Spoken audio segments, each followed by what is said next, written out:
This episode is brought to you by LifeLock. It's Cybersecurity Awareness Month, and LifeLock has tips to protect your identity. Use strong passwords, set up multi-factor authentication, report phishing, and update the software on your devices. And for comprehensive identity protection, let LifeLock alert you to suspicious uses of your personal information. LifeLock also fixes identity theft, guaranteed or your money back. Stay smart, safe, and protected with a 30-day free trial at LifeLock.com/podcast. Terms apply. Welcome to Fine Tuning with Drew Taylor, your one-stop shop when it comes to animation news and commentary. I'm entertainment writer Jim Hill, and Mr. Taylor, whose writings on the industry you can regularly read over on The Wrap, and whose musings on the Mission Impossible movies you can listen to on the Light the Fuse, the official Mission Impossible podcast. Well, Drew is missing this week, but with good reason. Later this week, starting on Thursday, January 18th to be exact, Mr. Taylor is headed up to Park City, Utah, where Drew will then be covering the 2024 Sundance Film Festival. Not going to lie, folks, this is a very big deal. Reporters actually fight for the right to cover Sundance, and credentials to cover this prestigious event are very hard to come by, so the fact that Drew has managed somehow to score one and then gets to hang out with the sorts of stars and filmmakers who typically show up for Sundance is, again, a very big deal. Mind you, the downside of Mr. Taylor getting this sort of professional opportunity is, well, Sundance Film Festival runs through Sunday, January 28th, which means that Drew isn't going to be around or going to be able to take part in the next couple of fine-tuning. So, which is fine. I'll hold down to the fort while he's up there freezing in Park City. Seriously, I just checked the weather report for that corner of Utah. They're expecting 1 to 3 inches of snow tonight with temperatures in the low 20s. So I hope the poor guy packed a parka. But anyway, let's all send some warm thoughts Mr. Taylor's way as I begin this solo edition of Fine Tuning, which I'm recording on Sunday, January 14th, a day before Martin Luther King Day, and a week or so after the Golden Globes, and just wanted to follow up on that bit of news. Hayao Miyazaki's The Boy and the Heron took home this year's Golden Globe for Best Animated Feature Film. Not exactly earth-shaking news. This year, the smart money for a while now has been on Hayao's latest project, which once upon a time was talked up as the very last movie that Miyazaki would ever make. That seems to have changed. Anyway, it would seem like The Boy and the Heron will be taking home Oscar Gold come March 10th of this year, which is when the 96th Academy Awards will be held at the Dolby Theater in Hollywood. Just a reminder, the voting for this year's Oscar nominees began this past Thursday, January 11th, and well, today, the day that this episode of Fine Tuning goes live online, Tuesday, January 16th, we'll then find out who this year's Oscar nominees are 1 week from today, on Tuesday, January 3rd. And speaking of January 23rd, that's the day that Disney's Wish will be released digitally. Now, Walt Disney Home Entertainment just revealed that the Blu-ray of this Chris Buck and Fawn Verasun Thorne film will be released some 7 weeks later on Tuesday, March 12th, which, by the way, happens to be my 65th birthday.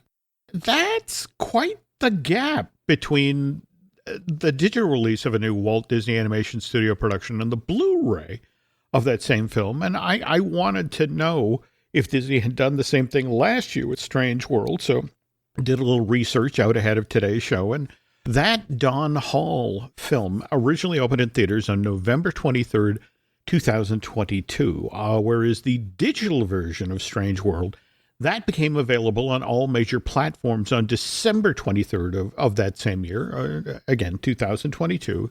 So that's roughly 4.5 weeks later, whereas the Blu-ray of Disney's Strange World then became available for purchase on February 14th of last year, 2023. So that's 7.5 weeks later. So, okay, that distance is basically the same. The only difference this time around, was the gap between when the theatrical version of Walt Disney Animation Studios' latest was released and the digital version of the same film became available on other platforms. And again, it was 4.5 weeks for Disney's Strange World, whereas with Disney's Wish, it's a 9-week gap between when this Chris Buck and, again, the Fawn, Vera, Son, Thorn film was first released to theaters, and then when Walt Disney Animation Studios then released, their latest was released digitally on all major platforms, and effectively doubling the distance there. And you got to wonder what Disney's thinking is there. I mean, Iger has supposedly been telling folks at Marvel and Lucas and Pixar that the stuff that Disney's studio produces needs to feel special again. So could we maybe be dealing with an artificial scarcity effort here? Speaking of Pixar, there is some news about that animation studio over the past week. And speaking of news, just want to remind you that the news portion of this week's Fine Tuning is brought to you by TuringPlans.com. Touring Plans can help you save time and money at theme parks like the Magic Kingdom at the Walt Disney World Resort in Florida. So if you're looking for help when it comes to planning out your next excursion to Orlando, please check them out at TuringPlans.com. Okay, so in theory, right now should be a happy time for the folks up in Emeryville. Pete Docter's Soul, which, due to the pandemic, was initially robbed of a theatrical release and went straight to Disney Plus back on December 25th, 2020. That film was finally released to theaters this past Friday, January 12th. But instead of talking up Soul, all anyone can talk about now, at least in regard to Pixar, is the news that TechnoCrunch broke on Thursday, January 11th, which then revealed that Pixar Animation Studios is expected to lay off an undetermined number of staffers in the latter part of 2024. Now, just to be clear here, Pixar Animation Studios didn't necessarily dispute this news when TechCrunch broke it late last week, but what unnamed senior officials up in Emeryville then told Variety was, well, the number that TechCrunch was citing when it came to these pending layoffs said that as much as 20% of the staff at Pixar Animation Studios, that number was too high, that the number of employees that would eventually actually be let go was much lower than that. By the way, work still continues on Inside Out 2. That Kelsey Mann movie arrives in theaters on June 14th of this year, 2024. I'm not going to lie to you, folks. Pixar seems to have a target on its back lately. I mean, for example, Disneyland fans were especially vocal recently about that temporary photo op marquee that's supposed to be set up in Town Square at that theme park as part of Pixar Fest, which is being held at the Disneyland Resort from April 26th through August 4th of this year, 2024. And I have to say, I love how people are so passionately complaining about this, again, temporary structure and how it's ruining Walt's Park.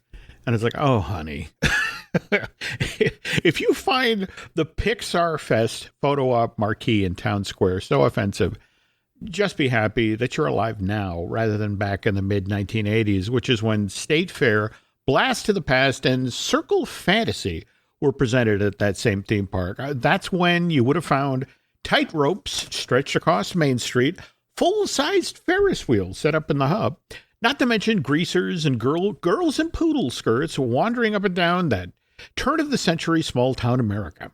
Your head would have exploded from all of these visual anachronisms. And just want to remind you also that Walt Disney himself put a medieval castle at the end of a street leading into a small American town.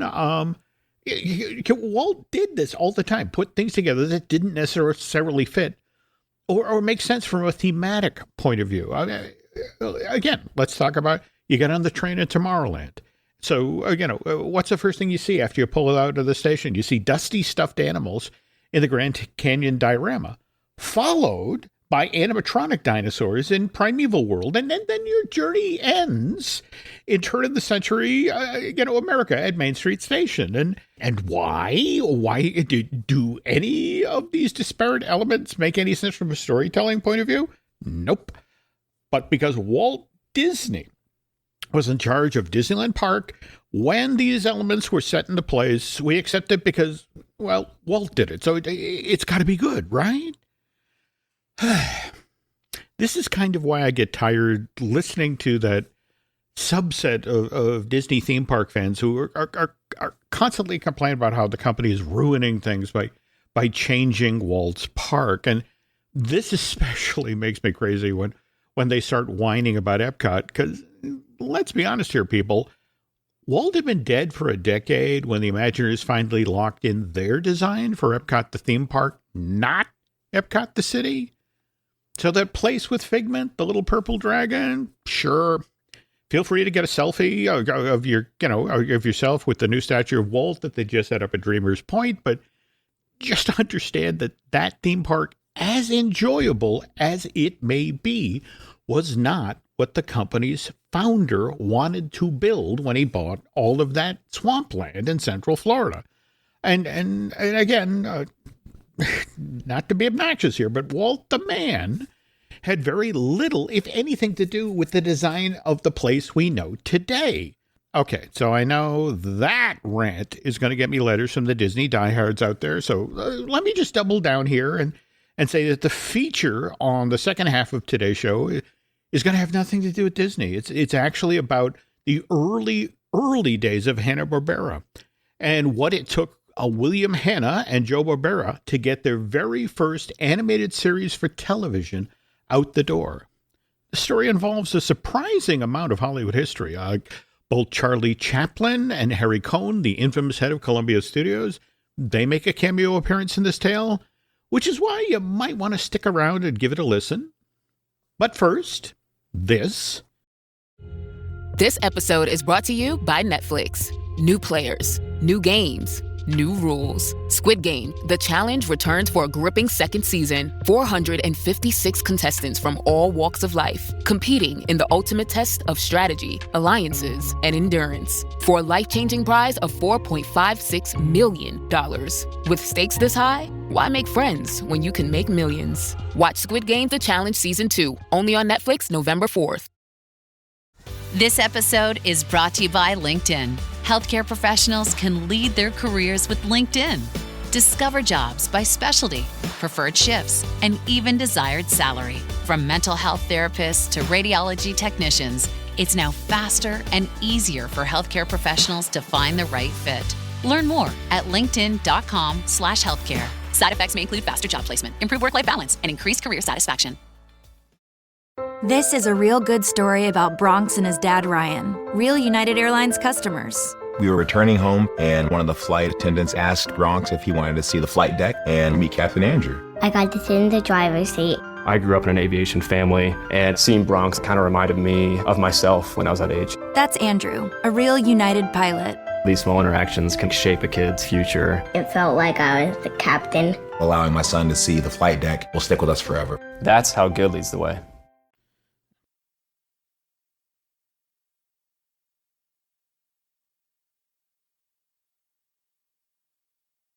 And we're back.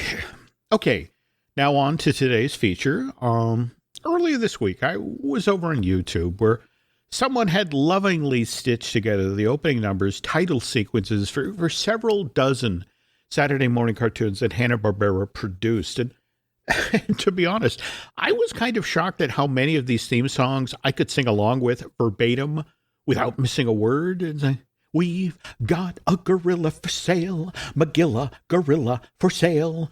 Won't you buy him, take him home and try him? Gorilla for sale. I did mention earlier on in the show that I'm turning 65 later this year, which means I spent far too much time in my childhood parked in front of my family's television watching shows that HB Enterprises Inc. produced. By the way, that's the name of the first animation studio that William Hanna and Joe Barbera founded back in July of 1957. Mind you, prior to getting started making cartoons for television, these two produced 114 shorts while they were in the employ of Metro-Goldwyn-Mayer. And by the way, 7 of those shorts wound up taking home Oscars for Best Animated Short between 1943 and 1953, which, I'm not going to lie, kind of ticked off Walt Disney. But when MGM suddenly decided to shut down its own on-the-lot animation operation on May 15th, 1957, largely because sales of movie tickets were falling off due to the rise in popularity of television, Bill and Joe suddenly found themselves out in the cold. Now, another set of animation producers might have been upset that television had just cost them their cushy gig at MGM. Not William Hanna and Joe Barbera. They saw TV not as their enemy, but rather their savior. They then took their expertise, which again had been honed over the 20 years that Bill and Joe had worked at MGM. They actually met there back in 1937 when Hanna and Barbera had just begun working in animation. And they then laser focused in on the idea of producing animation specifically for television, which, to quote the title of Floyd Norman's great book about that Disney legend's own career in animation, these shows had to be faster and cheaper. HBO Enterprises, Inc., that's Bill and Joe's first animation company, that's what it initially was called, it threw open its doors on July 7th, 1957, less than 2 months after MGM's own animation studio was shuttered on May 15th of that same year, again, 57. Hanna-Barbera persuaded a handful of their old co-workers to come over and join them at their new operation. Now, where this gets kind of interesting is the first place that Hanna-Barbera worked out of after they left MGM, which you got to remember that place in Hollywood was once known as having more stars than there were in heaven. Anyway, they then went to the former home of another member of Hollywood royalty, and that was Charlie Chaplin Studios, which even today is located on the corner of North La Brea Avenue and Sunset Boulevard in Hollywood. Now, if you've seen The Muppets, the Muppet movie that Walt Disney Pictures released back in November of 2011, and remember that old Tudor structure, the one that had the giant statue of Kermit dressed as Chaplin's tramp, up on the rooftop, that's actually Chaplin Studios, which was built back in 1917, and this is where Charlie shot many of his classic feature-length films, like The Kid, City Lights, and The Great Dictator. Chaplin was the victim of political persecution. Scott Eyman has just published a great book on this topic, Charlie Chaplin versus America, When Art, Sex, and Politics Collided. Simon & Schuster published this 432-page tome back in late October of last year, 2023. Anyway, Chaplin leaves the United States in October of 52, and he sells off his studio the following year in 53. Place stands empty for a couple of years. Given that it's on this really valuable piece of real estate, there is talk for a time of pulling the place down. And, well, one version has them putting in a shopping center, the other one a block of apartments. But in 1955, the people who were making the Adventures of Superman TV show, the one that starred George Reeves, they ran out the place for a while. And so the idea of pulling down Chaplin Studios is then abandoned, and which is why the space is then available when William Hanna and Joe Barbera are looking for a home for their fledgling television animation operation. So, okay, Bill and Joe are now looking to create an animated series for television. So what's the show going to be about? Well, it turns out while Hanna and Barbera were still working at MGM, they had actually developed a series for television, and they showed this idea, a show that was built around a cat and a dog, to Studio Brass in 56, but they passed on the project. So Bill and Joe still had all of this material that they developed for that animated TV series, which they wanted to call Rough and Ready. Hanna and Barbera then reached out to George Sidney, who was a veteran producer at MGM, and he had actually worked with Bill and Joe. They had created special animated sequences for a number of films that he made for MGM. Anyway, George comes in as Bill and Joe's partner on H&B Enterprises, Inc. And not only that, Sidney then convinces Screen Gems to distribute whatever animated series that Hanna-Barbera winds up producing. And then to further shore up this, I'm not going to lie here, pretty flimsy enterprise, George persuades Harry Cohn, the legendary head of Columbia Pictures, one of the toughest guys in Hollywood, to put up 80% of the money needed to fund the launch of HB Enterprises, Inc. Now, mind you, while Bill and Joe are making 6-minute long shorts for MGM, they've been working with a budget, $35,000 per picture. And so, they look, all right, we're going to move into television. People are going to want us to produce these things, as Floyd mentioned, faster and cheaper. So they said, okay, let's assume going into this that we're going to have to cut the budget in half. And so we're going to be working with just $17,500 for, now we'll creep in the length a little bit. We'll make it 5 minutes long, but that'll work. Well, turns out Screen Gems doesn't like that number. In fact, they want HB Enterprises, Inc. to deliver a 5-minute long animated cartoon for television at just $3,000 a piece. And then if they really want to make a deal here and they really want to entice a network to get in business with them, Bill and Joe are told that, you really need to even cut that a little lower. That it would be ideal if your production price point per short was just $2,700. And you have to understand that it's not like Hanna and Barbera had a choice at this point. They needed to make this deal. Otherwise, the handful of MGM animation veterans that they persuaded to come on board HB Enterprises, Inc. would then be scattered to the full wind. So it's like, all right, we agree. $2,700 a piece per short. We can make that work.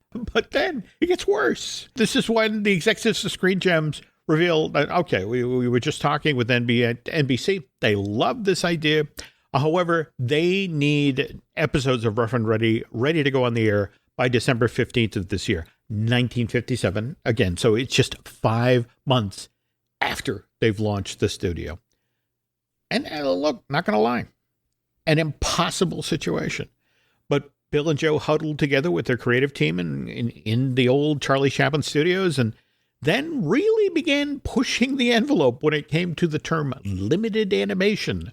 There were those back then who, when they viewed the early Rough and Ready episodes, which leaned into a lot of key poses and a lot of walk cycles, quickly dismissed this animated series for television as basically illustrated radio. But that said, one genuinely smart thing that Hanna-Barbera did back then was right from the get-go. They had Rough and Ready produced in color. I mean, it would have been so much cheaper to do this in black and white. But going color, really added to the expenses of producing this animated series. And what was interesting is Bill was adamant about this aspect of Rough and Ready. Hanna said, look, I know that 99% of the television sets in the country right now are black and white, but color is coming and cartoons are forever. And if we produce these things in color now, we'll be ahead of the game.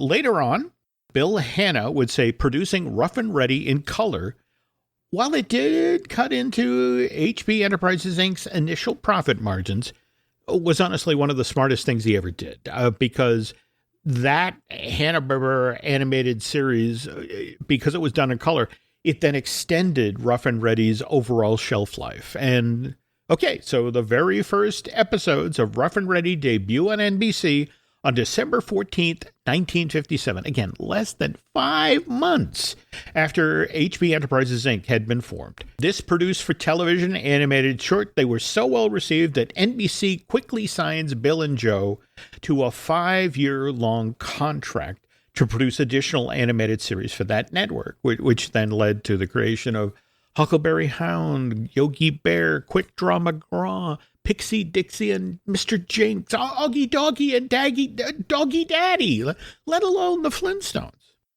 And all of this because, well, Executives at MGM back in 1956 looked at those storyboards and sketches that Bill Hanna and Joe Barbera had worked up for that Rough and Ready TV show and said, yeah, we're not interested in doing that. You're free to do whatever you want with that material.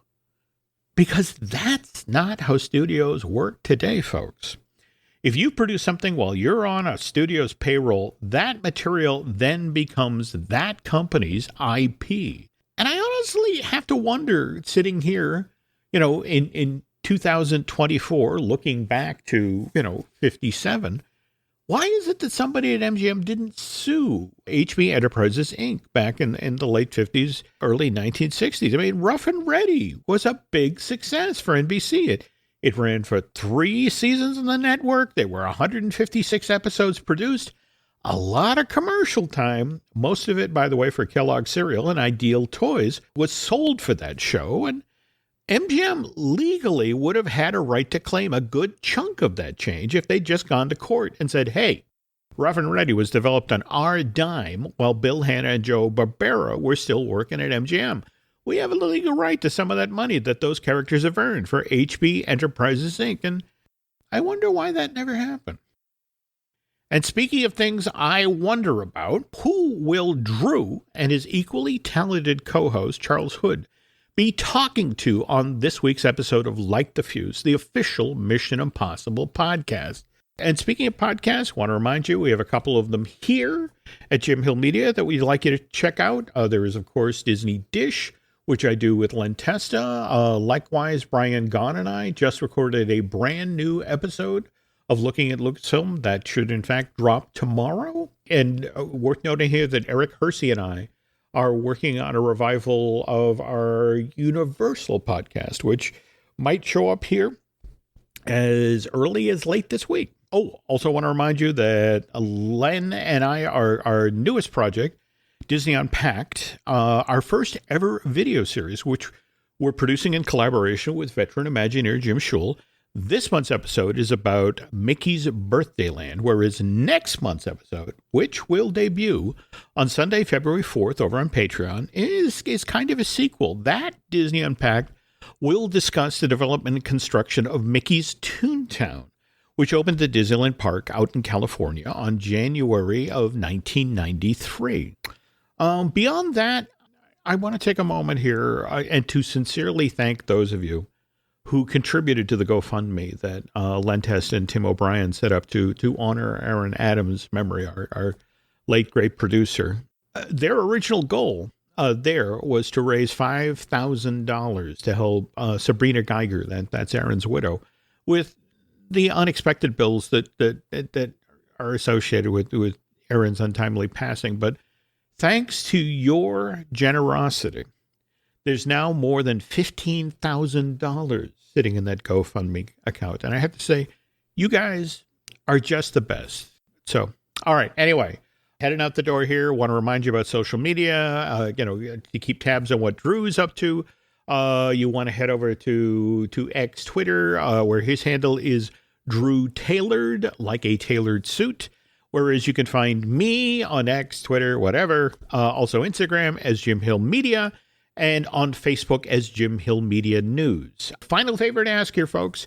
If you could go over to Apple Podcasts and rate and review, well, not just the show you're listening to right now, Fine Tuning, but also Mr. Taylor's efforts with Charles Hood, the Light the Fuse, the official Mission Impossible podcast. That would be very, very helpful.